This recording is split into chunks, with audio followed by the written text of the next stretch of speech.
Hello, I'm Iklok Sidhu. Welcome to this session on developing your project story. This module is primarily for professionals and executives in firms and organizations.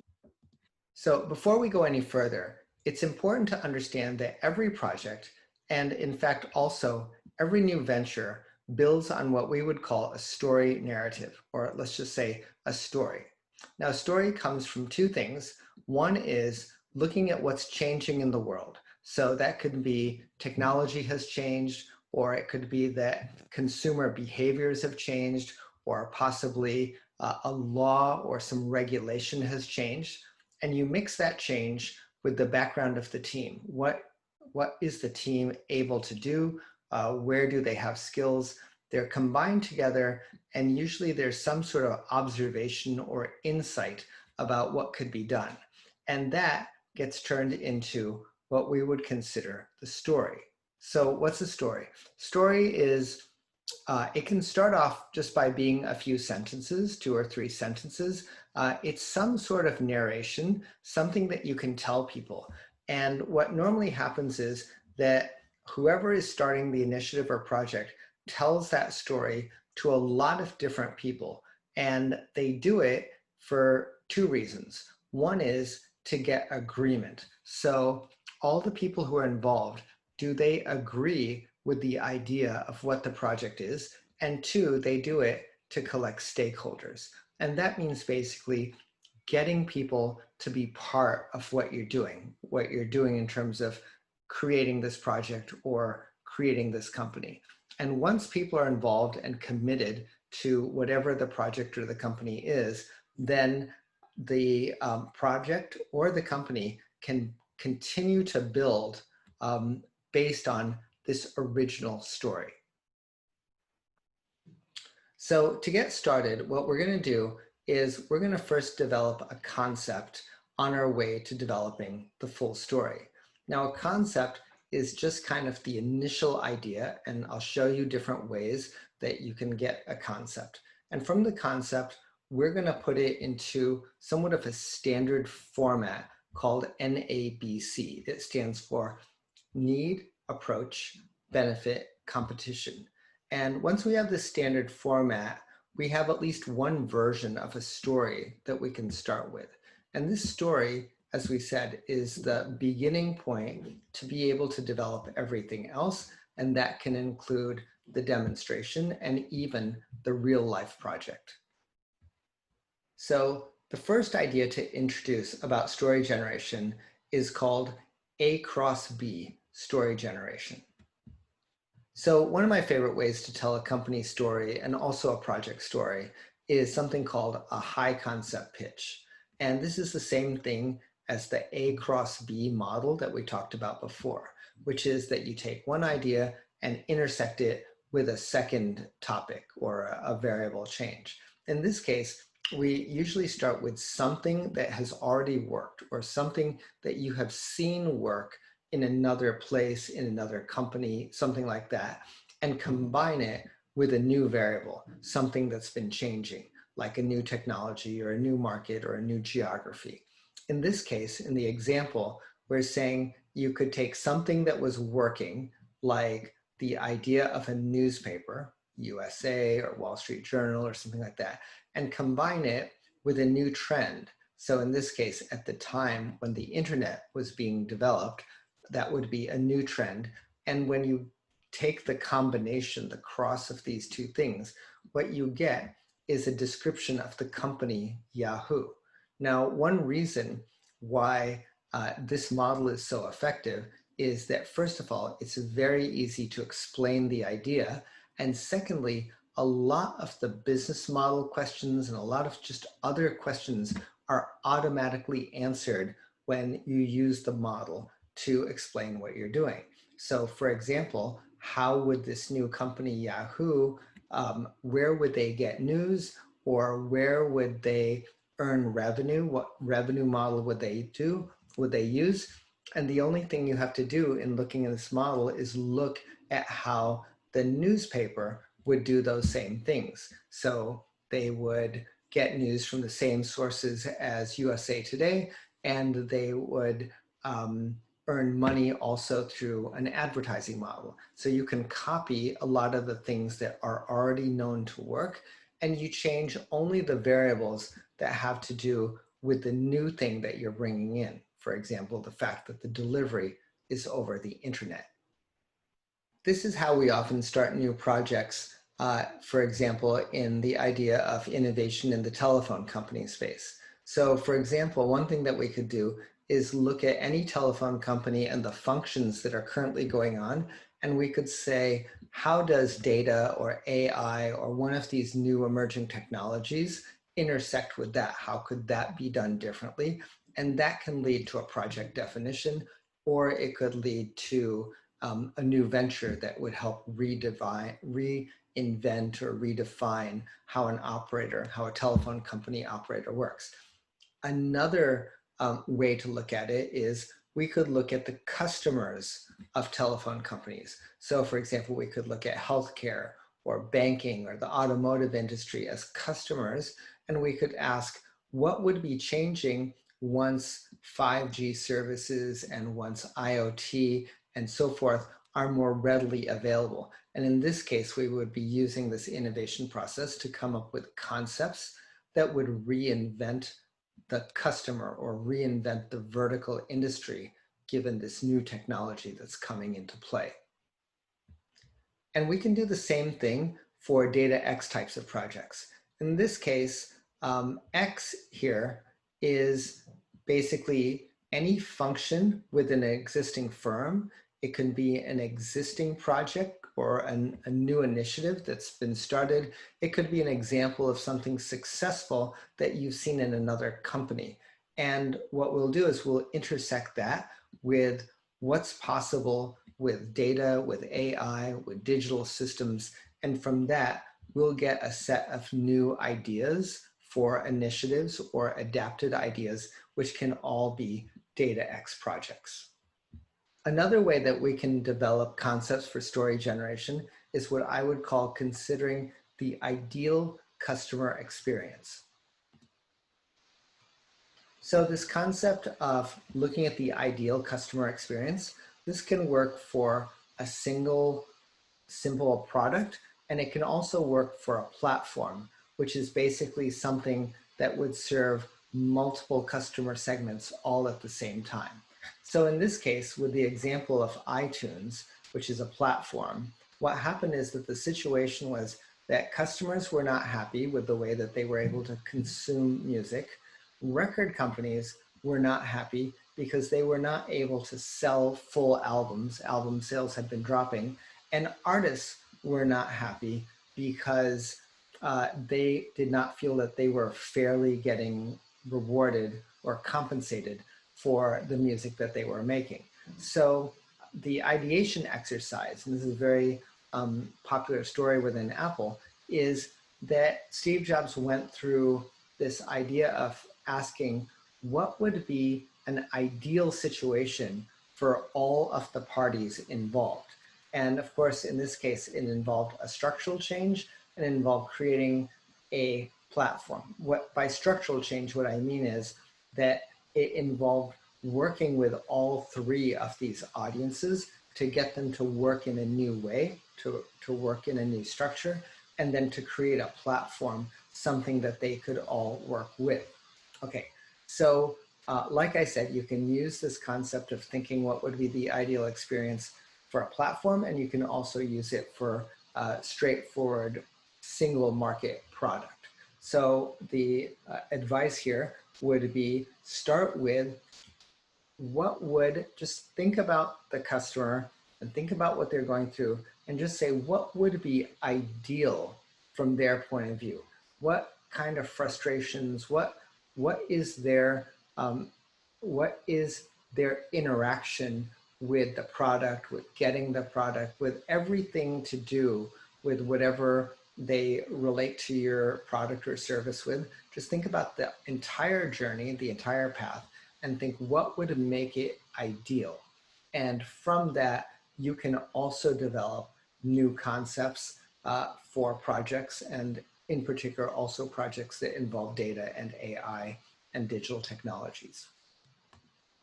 This third example for where to develop concepts, we call it Amazoogle, but it's basically a particular business model that's intended to monetize data, and it's something that's actually very helpful to understand.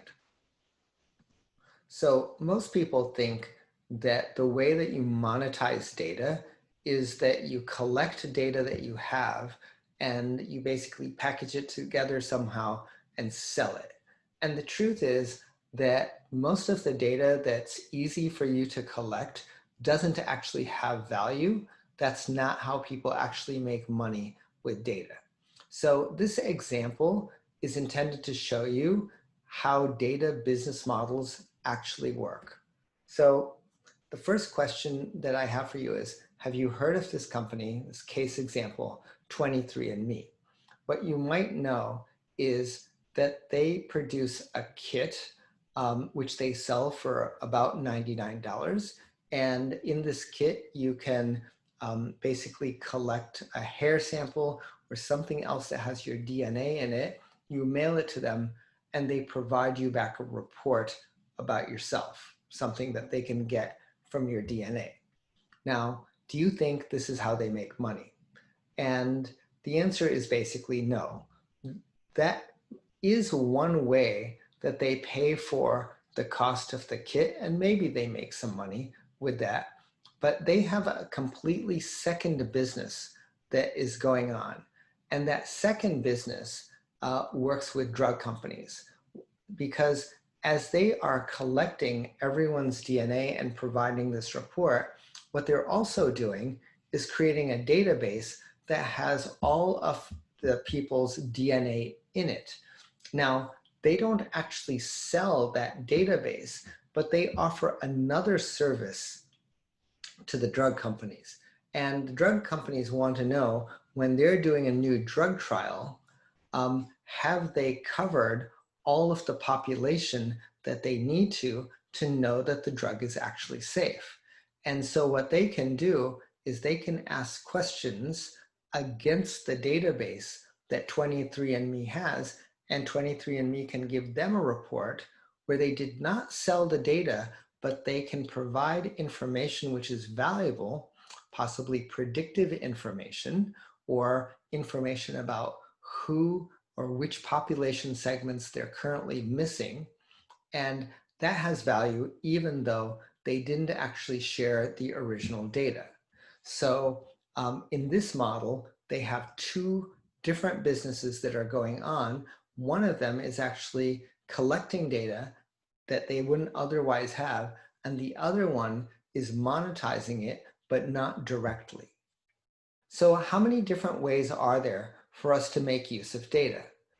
One way is that we can work on new data-driven business models. So the Amazoogle example that I showed you for 23andMe, you can use that in a lot of different ways. And the question is, can you construct a valuable data stream, and that might be with one segment of population or any number of ways, and then have a second activity which is used to predict something valuable for yet another customer or for someone else. You can use this as a business model, but if you're in a government organization, then don't think as much about business model. Think about whether you can do the same thing to further the mission of the organization, not in the way that money is collected. So you can still use the same ideas either for business model, or you can use it for the mission model. Okay, a second thing that you can do is automation. So this is not Amazoogle, by the way. This is something else. So anything that increases the efficiency of operations or manufacturing, or makes something automated and better with customer engagement, those are all completely valid applications for data and AI. A third thing that we can always do is use data to collect information and learn from the past. Basically, collect information from the past and learn from this data. This could result in some reports or some decisions that the company or the organization has to make. Okay, and then another thing that happens quite often with data AI projects is what I would just in general call digital transformation. This is really broader than AI and machine learning. And the way that to think of digital transformation is that this is really a list of many projects. They're digital. They might use data AI as part of them, but they're broader projects. And this list of projects is derived or comes from the company's business strategy and makes that business strategy more effective. So the business strategy starts first, and from that, you develop a set of projects where digital technologies can support it. So when we started this discussion on project story generation, we started with this idea, this is review, that we start with how is the world changing and what's the background of the team, and we get to the concept of a story. And we just showed you a number of different concepts that can be used as a basis for that story. How did you get the idea that makes the story? But once we have this, we want to translate this into a different way of describing the story. And that way is called NABC, need, approach, benefit, competition. So you take the idea that came from all of those different things, whether it's the ideal customer experience or your A cross B, but translate it into who has the need and what is it? What approach are you using? How is it that you're going to solve that need? What is the benefit after you have solved that need? And what are all the competing other ways that that solution, that need could have been solved? So here's an example. By the way, the NABC concept was developed at SRI, Stanford Research Institute, and it was developed during the time that Siri, Apple's Siri, was being developed there. So this example comes from SRI, and in this case, a need could be that I notice that our guests are hungry. So clearly there's some guests, that's your customer here, and their need is that they're hungry. The approach, this is just to very simplify the idea of what we're talking about, we should use the cafeteria. Why don't we go and eat at the cafeteria? So you've got a need, you've got a solution, an approach. That's how you're going to do it. The benefit is the food is good and everyone will basically be satisfied. Great. And the competition, so you have to consider all the other places where we could have taken the guests. And we say, well, the other restaurants, they're far away and it's going to take too long. So that's your positioning against all the other ways. Now, this is a very simple example, that's for sure. But whatever concept you have, and no matter how complicated or technical it is, it can still be written in NABC format.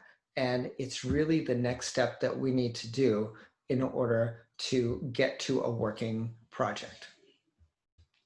So this is both an assignment and it's also a summary of what we've been talking about.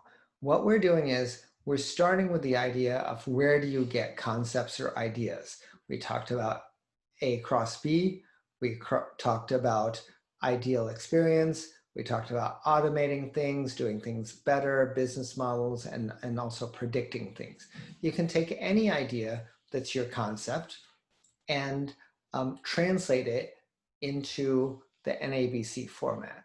Once you translated it into the NABC format, you should be able to provide a clear pitch for what is the project. And you should also be able to put the same information into something that we call an innovation navigator, which is something that will provide you in order to track and manage the project as you go along. Now, while you're doing all of this, you should also be able to explain the project that you're talking about. Why is it a good space to be able to do that project? And that means how will others react to you doing this project? Will they support it or will they resist it? Who will resist it? Just understanding the context of where this project fits within everything else that's going on, either in the industry or in the company. And the second thing is just to understand whether the project is well matched with the skills of the team. And these are the things that we need to understand before we can take this next step. Okay, so thanks for watching. This is the end of the section on developing your project story and project narrative.